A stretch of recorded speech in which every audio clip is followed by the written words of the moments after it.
নমো তাস্সা ভগবতো অরহতো সম্মা সম্বুদ্ধাস্সা।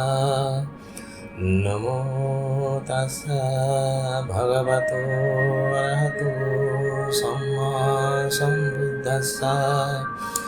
নমো তাস্সা ভগবতো অরহতো সম্মা সম্বুদ্ধাস্সা। নমস্কার, সুপ্রভাত সকলকে। ধর্মসুধা চ্যানেলে আপনাদের সকলকে স্বাগত জানাই। আমি ডক্টর তাপস বলছি। আজকে আমাদের আলোচনার বিষয়বস্তু হচ্ছে দুঃখ আর্য সত্য ও তার নিবৃত্তি। কিভাবে আমরা দুঃখ থেকে মুক্তি পেতে পারি, যেভাবে ভগবান বুদ্ধ দেখেছিলেন। দেখুন, একটা কথা আপনি আমি সবাই জানি এবং স্বীকার করি, জীবনে আমরা কখনো দুঃখ পেতে চাই না, কোনো সময়ই না। অথচ দুঃখ আমাদের নিত্য সঙ্গী, এর থেকে আমাদের কোনো অব্যাহতি নেই। এই মুহূর্তে আমার কাছে সুখ যদি ধরা দিয়েও থাকে, পরবর্তী কোনো এক মুহূর্তে সেটা যখন আমার থেকে দূরে চলে যায়, তখন করে নতুন করে দুঃখ, হতাশা, গ্লানি আবার আমার কাছে ঘিরে ধরে। তাই আজকে আমরা দেখব ভগবান বুদ্ধ কিভাবে দুঃখ আর্য সত্যকে দেখেছিলেন, উপলব্ধি করেছিলেন এবং তার নিবৃত্তি কিভাবে সম্ভব তা জগতের মানুষের কল্যাণের জন্য প্রচার করেছিলেন। চলুন সবার আগে আমরা দেখি যে রাজপুত্র সিদ্ধার্থ দুঃখের কথা কিভাবে প্রথমবার জানতে পারলেন। রাজপুত্র সিদ্ধার্থের সঙ্গে দুঃখের পরিচিতি প্রথম ঘটে যখন তিনি নগর ভ্রমণে বেরিয়ে তিনটি দৃশ্যের সম্মুখীন হয়েছিলেন। কি কি ছিল সেই তিনটি দৃশ্য? সেই তিনটি দৃশ্য ছিল একজন জরাগ্রস্ত ব্যক্তি, একজন মুমূর্ষু রোগী আর একটি মৃতদেহ। এই তিনটি দৃশ্য তার আজন্ম লালিত চেতনা ও সংস্কারের মর্মমূলে গভীরভাবে কুঠারাঘাত এনেছিল। তারপরের ঘটনাও আপনাদের অজানা নয়। একমাত্র পুত্রের জন্মের সঙ্গে সঙ্গে তিনি বুঝতে পারলেন এক নতুন দুঃখ তাকে আবার ঘিরে ধরেছে। তাই আষাঢ়ী পূর্ণিমায় তিনি যাত্রা শুরু করলেন এক অজানা পথে। পিছনে পড়ে রইল তার স্নেহময় পিতা, মমতাময়ী বিমাতা, প্রাণাতিক প্রিয় স্ত্রী যশোধরাও একমাত্র পুত্র। তারপর কেটে গেছে দীর্ঘ 6টা বছর। এর মধ্যে অনেক শিক্ষকের কাছেই অনেক কিছু শিখেছেন তিনি। কুশল রাজ্যে মর্ষি আলার কালাম, মগধে রুদ্রগ্রাম পুত্র ও বৈশালী রাজ্যে আচার্য দন্ডিক পুত্রের কাছে তিনি বিভিন্ন সময় থেকেছেন। দন্ডিক পুত্রের কাছে অবস্থানকালীন তার শারীরিক অবস্থার এত অবনতি হয়, তিনি চলতে পর্যন্ত পারতেন না। কোনোদিন অর্ধমুষ্টি বা কোনোদিন নিরন্ন অবস্থায় থাকার পরে তার শরীর এত দুর্বল হয়ে গেল যে তার মনে হলো তিনি যেন কালই হয়তো মারা যাবেন। তো কিন্তু দন্ডিক পুত্র বিশ্বাস করতেন যে আমাদের সমস্ত দুঃখের মূল হচ্ছে আমাদের শরীর। তাই এই শরীরকে যত কষ্ট দেওয়া যায় ততই আমরা দুঃখ থেকে মুক্তি পেতে পারব। কিন্তু রাজপুত্র সিদ্ধার্থ ততদিনে তিনি শ্রমণ গৌতম হয়েছেন। তিনি ভাবলেন যে এইটা ঠিক পথ নয়, কারণ আমি যদি মারাই যাই তাহলে আমি সত্যকে কিভাবে জানবো? সত্য তো আমার কাছে অধরাই থেকে যাবে। তাই তিনি ওনার কাছ থেকেও বিদায় নিয়ে এক অজানা পথে যাত্রা করলেন এবং এই করতে করতে দীর্ঘ 6টা বছর কেটে গেল। এবং সেদিন ছিল বৈশাখ মাসের শুক্লা চতুর্দশী তিথি, দিনটা ছিল মঙ্গলবার। ঠিক সেই দিনই তার সঙ্গে সাক্ষাৎ হয় সেনানী গ্রামের নন্দিক শ্রেষ্ঠীর কন্যা সুজাতার হাতে তিনি গ্রহণ করেছিলেন তার হাতের তৈরি পরমান্ন, এবং সেই পরমান্ন গ্রহণ করে শরীরে পেলেন তিনি নতুন বল আর মনে পেলেন এক অদম্য প্রেরণা। এবং তাই তিনি গয়ার অধরে উরুবেল্লা নামের এক জায়গায়, সেখানে এক অশ্বত্থ গাছের নিচে কুশাসন পেতে পূর্ব দিকে মুখ করে বসলেন এবং মনে মনে নিলেন এক অধিষ্ঠান সংকল্প। কি ছিল তার সেদিনের সেই সংকল্প? সেই সংকল্পে তিনি মনে মনে বলেছিলেন, ইহা শনি শুষ্যতু মে শরীরাং তগস্থি মাংসং প্রলয়ং চ ইয়াতু অপ্রাপ্য বৌধি বহুকল্প দুর্লভাং নৈবাসনাৎ কায়মতশ্চলিষ্যতে।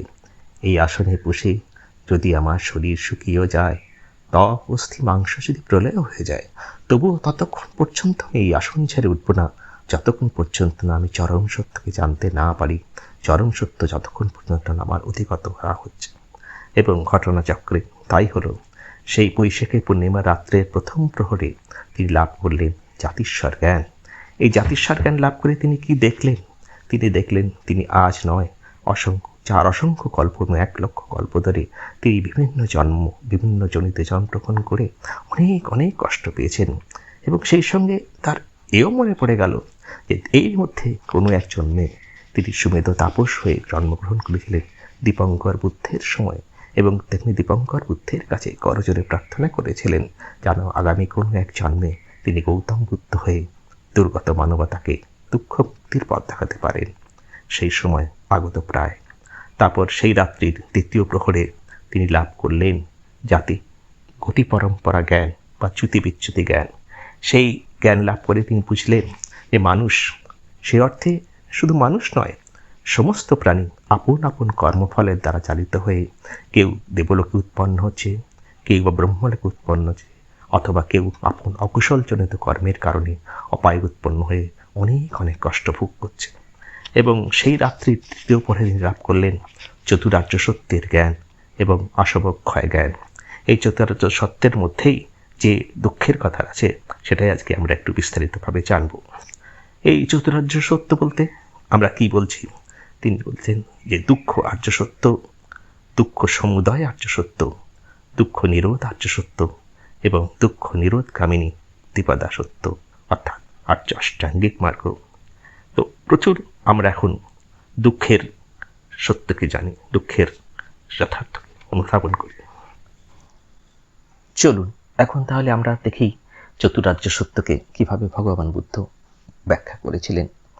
এই চতুরার্য সত্যের ব্যাখ্যা তিনি প্রথম করেছিলেন সারনাথে ঋষিপতন ঋগদাবে তার পঞ্চবর্গীয় শিষ্যের কাছে। এই চতুরার্য সত্য কি কি? একটা হচ্ছে দুঃখ আর্য সত্য, 2 নম্বর হচ্ছে দুঃখ সমুদয় আর্য সত্য, 3 নম্বর হচ্ছে দুঃখ নিরোধ আর্য সত্য এবং চতুর্থ হচ্ছে দুঃখ নিরোধ গামিনী প্রতিপদা আর্য সত্য, অর্থাৎ আর্য অষ্টাঙ্গিক মার্গ। এখন প্রথমে আমরা দেখি দুঃখ আর্য সত্য বলতে তিনি কি বলেছেন। এই দুঃখ আর্য সত্যের ব্যাখ্যা ধর্মচক্র প্রবর্তন সূত্রের 4th গাথার মধ্যে আছে, যেখানে ভগবান বুদ্ধ বলছেন ইদাং খোপনাভিক্ষাবে দুঃখং আর্য সত্যং।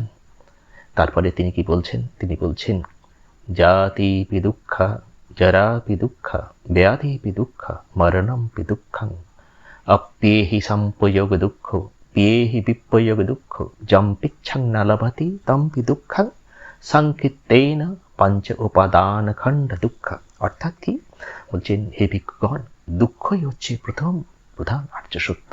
এবং তার প্রকারভেদ হিসেবে তিনি বলছেন যে জন্ম একটা দুঃখ, জরা একটা দুঃখ, ব্যাধি একটা দুঃখ, মরণ একটা দুঃখ। এই 4টে দুঃখ হচ্ছে শারীরিক দুঃখ, আর বাকি 4টে দুঃখ হচ্ছে মনসম্পর্কিত, মনের সঙ্গে যুক্ত। কিরকম? অপ্রিয় সংযোগ জনিত দুঃখ, আমি যা চাই না তা যদি আমার জীবনে উপস্থিত হয় তাহলে অপ্রিয় সংযোগ হলো।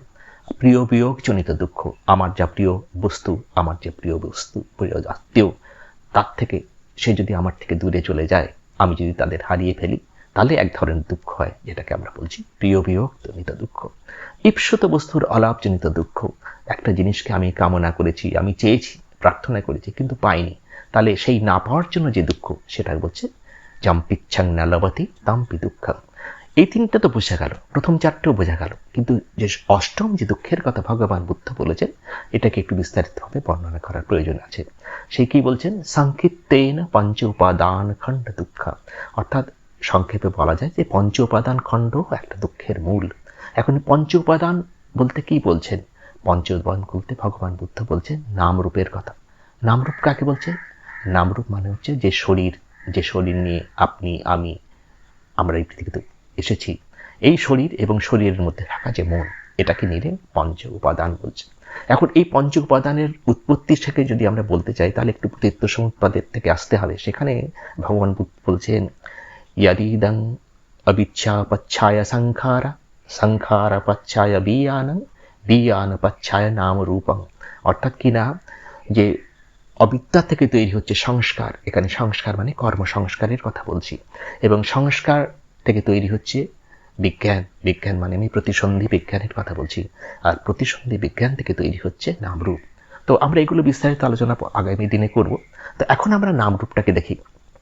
এখন নামরূপের মধ্যে 2টো জিনিসই আছে, একটা হচ্ছে রূপ, একটা হচ্ছে নাম। রূপ মানে কি? এই যে আমাদের শারীরিক, যেটা কম্পিউটারের হার্ডওয়্যার হিসেবে আমরা আমাদের রূপকে বলতে পারি। কম্পিউটারের সফটওয়্যার হিসেবে আমরা আমাদের নামকে বা মনকে তুলনা করতে পারি।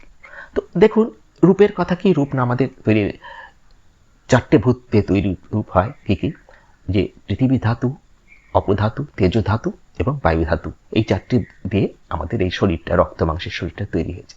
আর নামের ক্ষেত্রে যে 4টি ভাগের কথা ভগবান বুদ্ধ বলছেন, সেই 4টে হচ্ছে যে বিজ্ঞান, সংজ্ঞা, বেদনা, সংস্কার। এখন এই 4টে কিভাবে দুঃখ তৈরি করে সেটা আমি একটা উদাহরণ দিয়ে আপনাদের বোঝাচ্ছি। ধরুন আমি একটা শব্দ করলাম, আপনি এই শব্দটা শুনলেন, প্রাকৃতিক নামে এই শব্দটা আপনি শুনলেন, কিন্তু এই শব্দটা আপনাদের মধ্যে অনুরূপ বা প্রতিকূল কোনো রকম প্রতিক্রিয়া সৃষ্টি করলেন, কারণ এটা একটা নিউট্রাল শব্দ। কিন্তু ধরুন কেউ যদি আমাকে বলে যে তাপস, তোমার আগের দিনের লেকচারটা আমার ভালো লেগেছে, আমার মনে হয়েছে এরকম আরও লেকচার তোমার করা উচিত, তাহলে আমার মনের মধ্যে যে 4টে ভাগ আছে না, বিজ্ঞান, সংজ্ঞা, বেদনা, সংস্কার, তার প্রথম ভাগটা সক্রিয় হলো। যেই এই শব্দটা আমি শুনলাম বা এই বাক্যটা আমি শুনলাম, তখন আমার মনটা সক্রিয় হয়ে মনের প্রথম ভাগ যেটা বিজ্ঞান, সেটা সক্রিয় হয়ে সেটাকে গ্রহণ করলো। আচ্ছা, কি বললো না, যেমন করে ডাটা রেকর্ড করে এইভাবে গ্রহণ করলো।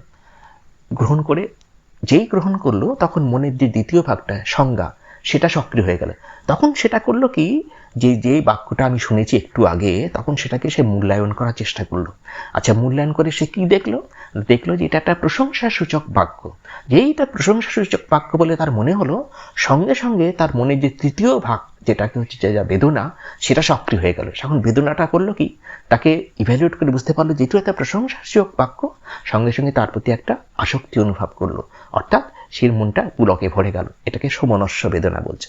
এবং যেই এইটা মনের মধ্যে এই ওরকম অনুভূতি সৃষ্টি করলো, সঙ্গে সঙ্গে তৈরি হয়ে গেল কি সংস্কার, অর্থাৎ আসক্তি তৈরি হয়ে গেল, আমি তার প্রতি আসক্তি বোধ করলাম। তো এই যে বিজ্ঞান, সংজ্ঞা, বেদনার পরে যে সংস্কার তৈরি হচ্ছে, এই জায়গাটা যেখানে বেদনা থেকে সংস্কার তৈরি হচ্ছে, সেই জায়গাটায় যদি আমি সজাগ থাকি, সতর্ক থাকি, সচেতন থাকি, তাহলে যেই মুহূর্তে বেদনা থেকে সংস্কার তৈরি হতে যাচ্ছে, তখন যদি আমার মনের মধ্যে এটা আসে, আরে এটা যা শুনেছি, যা আমার মনের মধ্যে আনন্দ এসেছে, কিন্তু এটা থাকবে না, এটা চলে যাবে, এই অনিত্যবোধটাকে যদি সেই মুহূর্তে আমি জাগ্রত করতে পারি, যদি সেটা আমার মনের মধ্যে জাগ্রত থাকে, সেটা একটা সাধনার পরেই সম্ভব, তখন আমি তার প্রতি কোনো আসক্তি বোধ করবো না। তখন সেটা যেমন হচ্ছে আমি শুনেছি, হ্যাঁ শুনেছি, কিন্তু সেটার প্রতি আমার কোনো রকম আসক্তি নেই। তাহলে কি হবে, সেক্ষেত্রে আমি আর নতুন করে তার প্রতি সংস্কার উৎপন্ন করবো না। তার ফলে এখানে উৎপন্ন করবো কি, সেখানে আমি উৎপন্ন করবো প্রজ্ঞা। এই প্রজ্ঞা কি করবে, এই প্রজ্ঞা আমাদের অন্ধকার থেকে আলোর থেকে নিয়ে যাবে। এই প্রজ্ঞা আমাদের অসত্য থেকে সত্যের থেকে নিয়ে যাবে, মৃত্যু থেকে অমিতের পথে নিয়ে যাবে। এবং এক কথায় যদি আমরা বলতে চাই, তাহলে বলবো যে সা প্রজ্ঞা ইয়া বিমুক্তয়ে, এই প্রজ্ঞা আমাদের পরিপূর্ণভাবে মুক্ত করবে। একটা মুক্তের আগে একটা বি উপসর্গা লেগে যেন পরিপূর্ণভাবে মুক্ত করবে। তাহলে এখন আপনারা প্রশ্ন করতে পারেন যে কিসের থেকে মুক্ত করবে? না, লোভ, দেশ, মোহ থেকে মুক্ত করবে, দুঃখ, ক্লেশ, তৃষ্ণা থেকে মুক্ত করবে, সংসারে আবাগমন থেকে মুক্ত করবে। তো এই প্রজ্ঞা যখন আমরা উৎপন্ন করব, তখন আমাদের মধ্যে নতুন করে জ্ঞান উৎপন্ন হবে। তো এই যে প্রজ্ঞার কথা আমি বলছি, যে প্রজ্ঞার কথা আপনি শুনছেন, এটা কিন্তু আপনাদের শ্রুতময় প্রজ্ঞাকে পুষ্ট করছে। অর্থাৎ আপনি শুনে আপনার প্রজ্ঞাকে পুষ্ট করছেন, বা আপনি যদি বাড়ি গিয়ে বা পরবর্তীকালে আমার কথাগুলোকে যদি চিন্তা করেন, বিচার বিশ্লেষণ করেন, তাকে আনুপূর্বিক বোঝার চেষ্টা করেন, তাহলে সেটা আপনার চিন্তাময় প্রজ্ঞাকে পুষ্ট করবে। এই শ্রুতময় প্রজ্ঞা বলুন বা চিন্তাময় প্রজ্ঞা করুন, এটা কোনোটাই আমাদেরকে মুক্ত করতে পারবে না যতক্ষণ পর্যন্ত আমরা ভাবনাময় প্রজ্ঞার পথে যাব। ভাবনাময় প্রজ্ঞার কথা আমরা আসবো পরে, যখন আমরা দেখব কীভাবে ভাবনা আমাদেরকে জীবনকে প্রভাবিত করে। তো এতক্ষণ পর্যন্ত আমি যেটা বললাম, সেটা আপনি বললেন ঠিক আছে, আমি এই মুহূর্ত থেকে সজাগ থাকবো, সতর্ক থাকবো, সচেতন থাকবো, তাহলে আমি নতুন কোনো সংস্কার উৎপন্ন করতে পারবো না, অর্থাৎ দুঃখের নিমিত্ত আমি উৎপন্ন করবো না। কিন্তু আমার অতীত সংস্কার, যা আমি আমার অতীতকালে আগের মুহূর্তের পূর্বজন্মকৃত বা আগের এর ফলে উৎপন্ন করেছি, সেটা আমাদের অকুশল কারণে হোক, কুশল কারণে হোক, যে আমরা সংস্কার উৎপন্ন করেছি, সেগুলো কীভাবে আমি নির্মূল করব? সেই কথা আজ থেকে অনেক বছর আগে, যখন ভগবান বুদ্ধ বৈশালীতে অবস্থান করছিলেন, এক দেবপুত্র গভীর রাত্রে এসে ভগবান বুদ্ধকে এই প্রশ্ন করেছিলেন। আচার্য বুদ্ধকে সেই বিশুদ্ধি মার্গেও এর কথা উল্লেখ আছে। সেখানে ভগবান বুদ্ধকে সেই দেবপুত্র প্রশ্ন করছেন যে আচ্ছা, অন্ত জটা বহি জটা জটায় জটিতা পজা তাং তাং গৌতম পুচ্ছামি কো ইমাং বিজাতে জটা। অর্থাৎ হে ভগবান, মানুষের অন্তরে জটাজাল, কিসের জটাজাল? লোভ দেশ মোহের জটাজাল, দুঃখ ক্লেশ তৃষ্ণার জটাজাল, এবং এই জটাজাল পানিপটকে নিরত্ন আবদ্ধ করে রেখেছে। তাং তাং গৌতম পুচ্ছামি, হে গৌতম, আমি আপনাকে প্রশ্ন করছি, কো ইমাং বিজাতে জটাং, কিভাবে এই জটাজাল থেকে মানুষ নিজেকে মুক্ত করতে পারে? তার উত্তরে ভগবান বুদ্ধ খুব সুন্দর করে বলেছিলেন, শিলে পটিষ্ঠায় নরো সপৈন্য চিত্তং পৈন্যঞ্চ ভাবয়ং অতপে নিপকো ভিক্ষু সো ইমাং বিজাতায় জটান্তি। অর্থাৎ যে সকল শীলবান ভিক্ষু, যে সকল সাধক, প্রজ্ঞাবান সাধক যথাযথ শীল পালন করে সমাধির অভ্যাস করে, তাদের মধ্যে এই প্রজ্ঞা উৎপন্ন হয়, এবং একবার এই প্রজ্ঞা উৎপন্ন হলে তখন তাদের মধ্যে ধীরে ধীরে যে সব বিকার আছে, বেকার সংস্কার আছে, সেটা উৎপাদিত হয়ে যায় এবং তারা মুক্তি মার্গের থেকে অগ্রসর হন। তো এই মুক্তি মার্গের কথা যেটা ভগবান বুদ্ধ ভবিষ্যতে বলেছেন, আর্য অষ্টাঙ্গিক মার্গ, এটাই একমাত্র পথ, একায়ানা মার্গ। এই এক পথই মানুষকে দুঃখ মুক্তির পথে নিয়ে যেতে পারে। এবং এই আর্য অষ্টাঙ্গিক মার্গের মধ্যে আছে, আমরা পরবর্তীকালে আরো বিস্তারিত জানবো, শীল সমাধি প্রজ্ঞার কথা। শীলের মধ্যে আছে তিনটে জিনিস, তিনটে পথ। একটা হচ্ছে যে সম্যক বাক্য, সম্যক কর্মান্ত, সম্যক জীবিকা। সমাধির মধ্যে আছে সম্যক ব্যায়ামা, সম্যক স্মৃতি, সম্যক সমাধি, এবং প্রজ্ঞার মধ্যে আছে সম্যক দৃষ্টি, সম্যক সংকল্প। এগুলো সম্পর্কে আমরা বিস্তারিত জানব। তাহলে এখন আমরা কি দেখলাম? যে দুঃখ যেমন সত্য, দুঃখের কারণ যার জন্য আমাদের জীবনে দুঃখ প্রতিনিয়ত উৎপন্ন হচ্ছে, সেটাও তেমনই সত্য। তারপর ভগবান বুদ্ধ আরও দুটো সত্যের কথা আমাদের জানিয়েছেন। দুঃখ নিরোধ সত্য, অর্থাৎ দুঃখের প্রতিকার করা সম্ভব, এবং সেই দুঃখ কীভাবে নিবৃত্ত করা যায় এটাও বুদ্ধ স্পষ্ট ভাষায় ব্যর্থহীনভাবে আমাদের বলেছেন। কি সেই পথ? সেই পথ আর্য অষ্টাঙ্গিক মার্গ, সেই পথ বিদর্শন ভাবনার পথ। সেই বিদর্শন ধ্যানের দ্বারাই আমরা ভাবনাময়ী প্রজ্ঞাকে পুষ্ট করতে পারি। কিন্তু কিভাবে?